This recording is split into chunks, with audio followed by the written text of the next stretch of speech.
So, hier haben wir die Bremse von einem Audi. Man sieht relativ schön, hier oben bremsen wir auf Eise, hier unten trägt der Bremsbelag noch ein bisschen. Und die Ursache von der ganzen Geschichte ist der Bremssattel. Das ist dieses Ding hier. Der ist fest, den müssen wir komplett tauschen. Wir machen also neu die Bremsbeläge, die Bremsscheibe und den Bremssattel. Und müssen natürlich auch noch die Bremsflüssigkeit entlüften und die wird auch gleich komplett erneuert.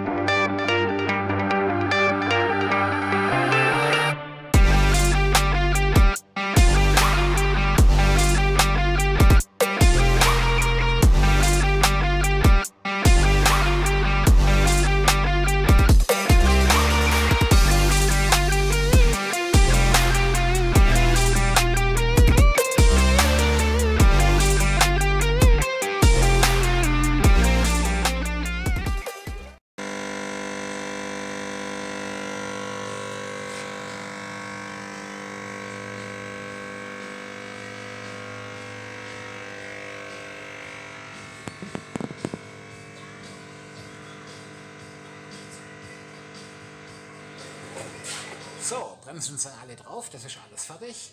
Wir haben den Sattel tauscht, die Beläge tauscht, die Scheiben tauscht. Ich habe mal ein bisschen geguckt. Das hier ist auch nicht ganz normal. Und wir haben unten drunter noch ein kleines Rostproblem. Auch nicht wirklich gut. Da sollte man vielleicht mal ran und was machen. Kommt drauf an, wie lange man das Auto noch haben möchte. Aber wenn man das noch 2, 3 Jahre fahren will, muss man da unbedingt mal eine Unterbodenversiegelung machen. Jetzt wird die ganze Sache, die Bremssache noch entlüftet und dann haben wir es. Hoffentlich. Hier ist das, was ich vorher mit Korrosion am Unterboden betitelt habe. Man könnte auch sagen, die ganze Geschichte ist doch ganz schön verrostet schon. Und ich würde hier auf jeden Fall empfehlen, eine Wachsschutzschicht draufzulegen. Mit einem integrierten Rostumwandler, einfach um das in den Griff zu kriegen.